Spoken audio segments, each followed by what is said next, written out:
Hey everyone, I'm going to be doing something a little different today. This channel is called The Restless Wild, and this is one of my many projects that I've been slowly working on, and today I'm going to do a little bit more. So I got this boat trailer. My dad gave it to me, and you can usually find them pretty cheap on Facebook Marketplace, OfferUp. But I took all the boat stuff off the top, all of the rollers and the bunks and everything. I don't know if you can see them, but I got the bunks back there by my pile of random nonsense by the quail coop.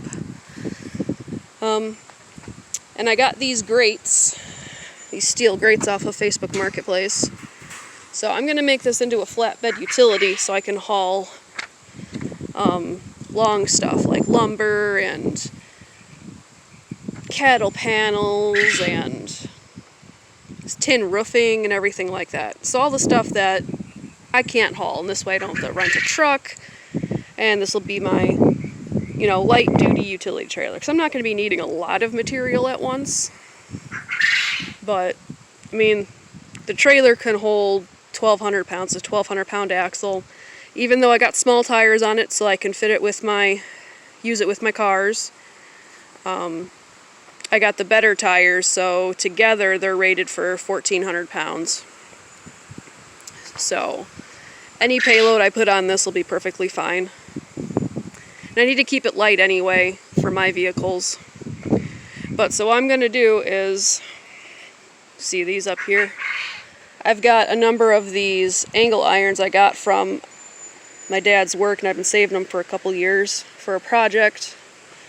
So I'm going to be notching them, welding them to the trailer to make more of a support system, because as you can see up here, there's not really any support up here. So that's what my schematical drawing is for here. So if you can kind of imagine, that's what it's going to be like, the supports added. So I'm going to probably try and take some more little clips of videos and then put this together, or add in some pictures just to see the progress of it. But this is the project. I'm going to try and get this done before winter starts. Wasn't able to get my quail coop finished, that's why the birds are in the garage now, but that's okay. That's a big project for me, and as long as this is done first, then I can get material whenever I want, which is good. So that is the plan. So see you in the next clip. Okay, so for the first supports, I have them marked here. So that's where it's going to go over this white beam, and that's the cutout. It's the same thing for up here. So there's the cutout, and it's going to go over top there. So I did one already, and that's what it looks like. So that's the notch area. There's room to weld it right there. We're going to go back here. There's the other notch. Now there's not much for welding back here, but that just is what it is.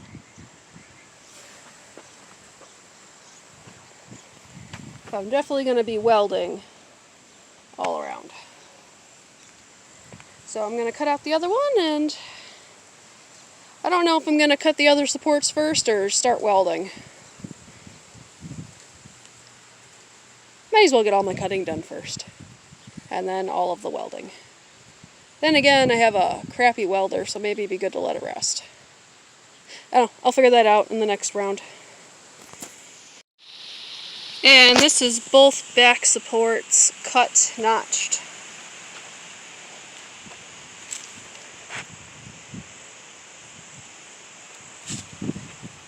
I wanted the extra support in the middle, that's why the angle iron is going down on both sides in the middle. I wanted the extra support in the middle for the extra weight for hauling. And my final measurement, what I did in the middle, just to make it easy, is it's 12 inches in between the two angles, and that ends up being about 11 1/4 on each side, which is fine for me, because the sides have that, the big tubing, so it definitely has the support there.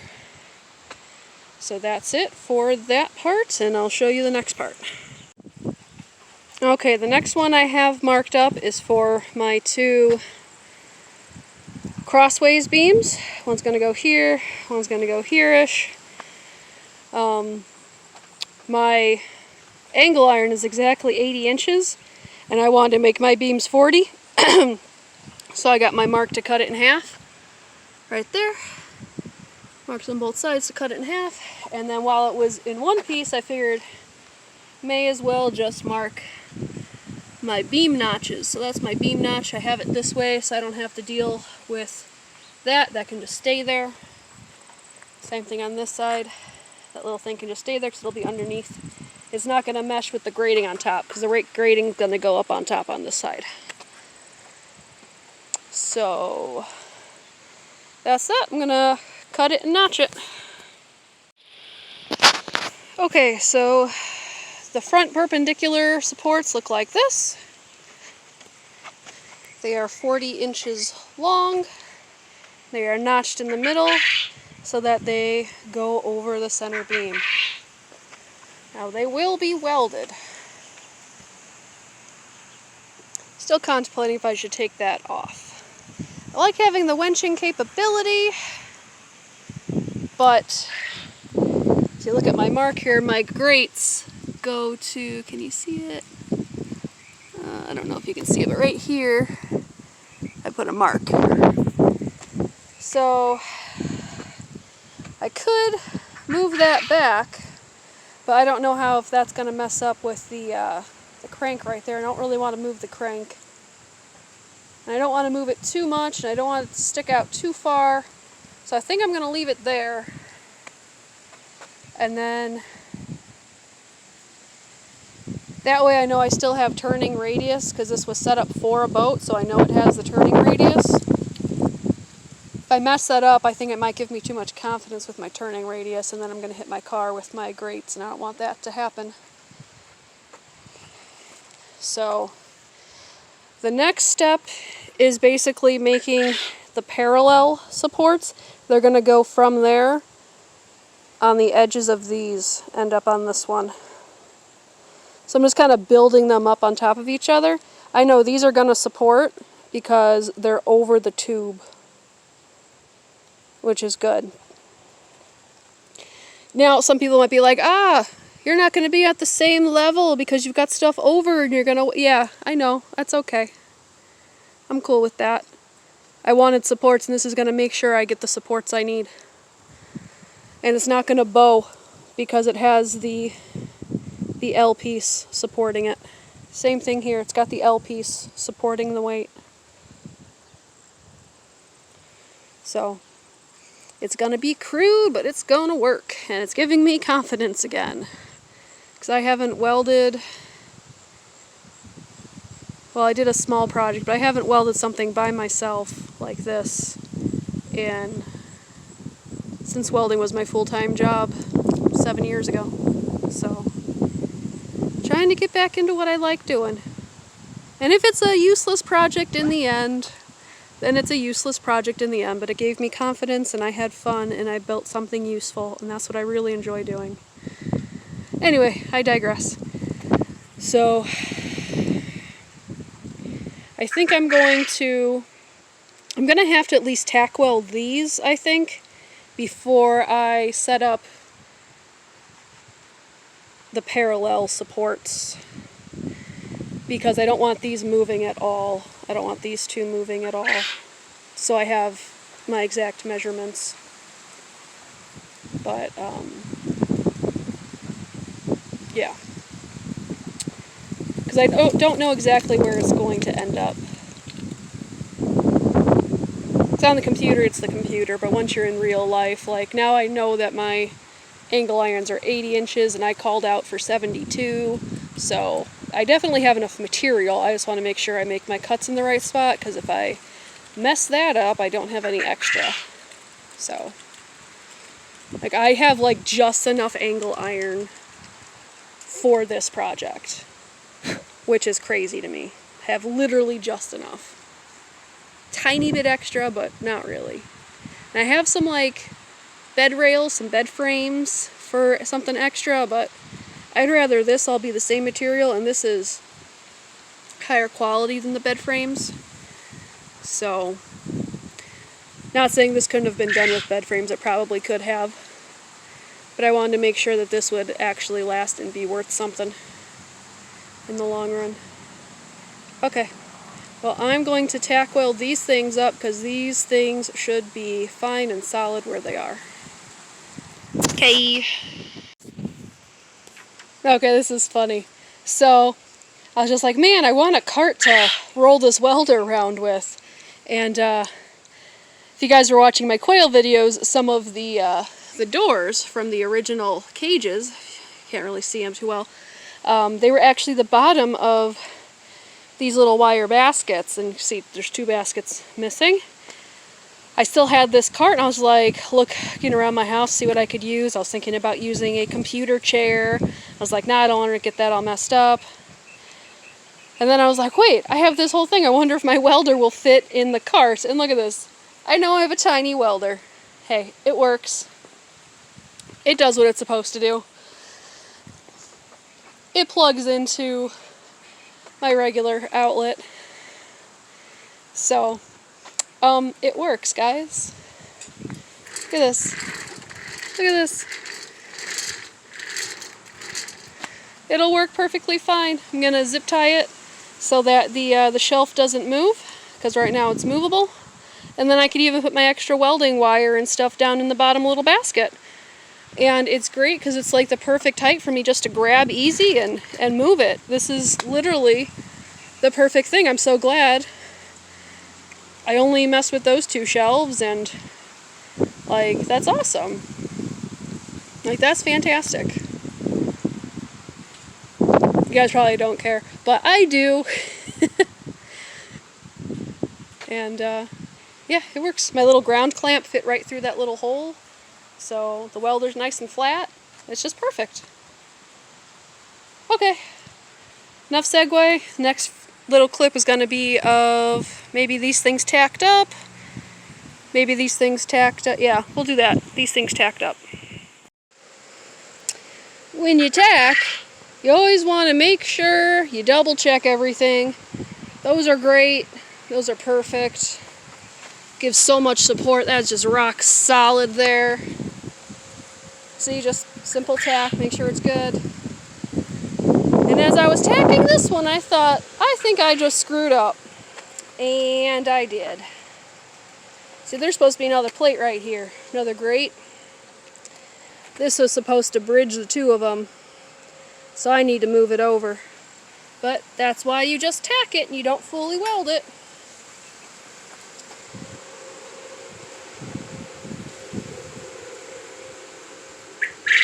But you can kind of see where I'm going from here. I moved that back a little bit, still not sure what I'm going to do. But I'm going to fix that first and then figure it out. That is why you always tack first. And double check your fit up. Isn't that going to look nice when it's done? It's going to look so sharp.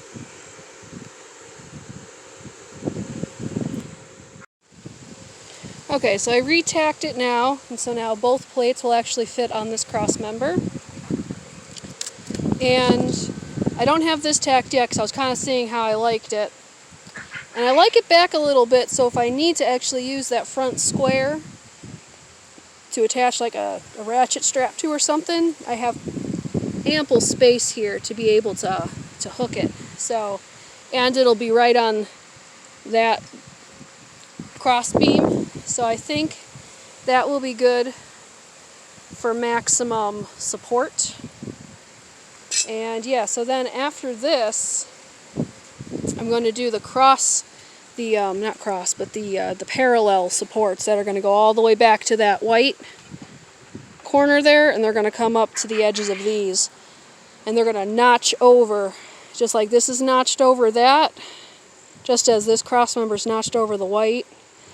The other parallels are going to notch over this one so that it's resting on that, because this has support. Excuse me. But yeah, shaping up good. Okay, so I've run into another little problem. When I originally spec'd this out, it was for 24-inch supports, not 40, and that ran all the way to the white. Problem is now I'm coming up short to here. Should be like, oh no! But I did say I have a tiny bit extra material. I have this one piece that I can cut down. As you can see, it's bigger than the other one, so I can cut it down. And it'll be just like those cross pieces. And then this will be supported up here, just as an example. It's of course going to be notched like the other ones up there, but therefore it'll make a box. And then that will be completely supported. It's probably not a bad idea actually to have that extra support back there anyway. So sometimes mistakes can actually turn into good things, good ideas. Oh, anyway, there we go. You can see the skeleton taking shape here. Okay, I got this third cross piece in here now. This one was a little bit more difficult trying to fit this up because of the curve there. Trying to get it at the right places. You can see I marked many times. Thankfully, I only really had to cut those once. I did the middle one first, of course. And then it's a little tight, so Mr. Sledgehammer is your best friend. Say hello, Mr. Sledgehammer. Hi. Okay, so that's that. So this should all be good to go. I'm going to tack this all up. Make sure everything's good again with the grates on top. And then we're going to weld it. Yep, there we go. Okay, it is all tacked up. It's not welded yet. Want to do one last check just to make sure.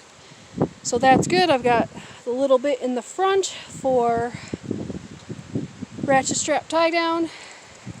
This lines up on this cross beam. Those two grates there. And happy accident with this extra grate right here. I mean the extra support. Both of those grates, they are on there. Just barely. Because remember I popped that down from up here. So if it would have been shoved forward another inch or so, then it would have lined up perfectly. But for me, that is still perfect. Look at that. They both sit on there perfectly. And then these two middle ones, they give the extra support in the middle here so that those don't bow. Perfect. This is awesome.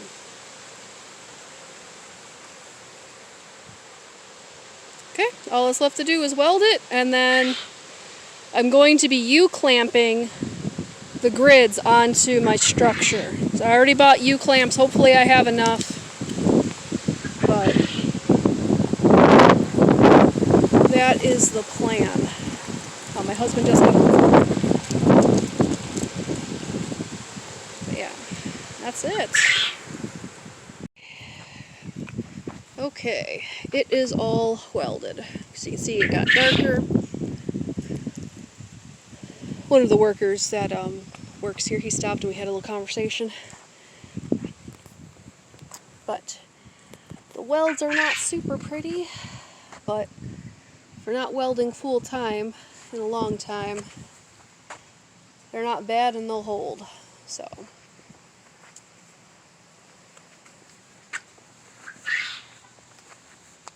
Yep, all done. So this is the skeleton that goes underneath the grids. So I'm going to pick this up again with putting the grids on there. But yep, that's it for tonight. It's getting dark. Time for cleanup.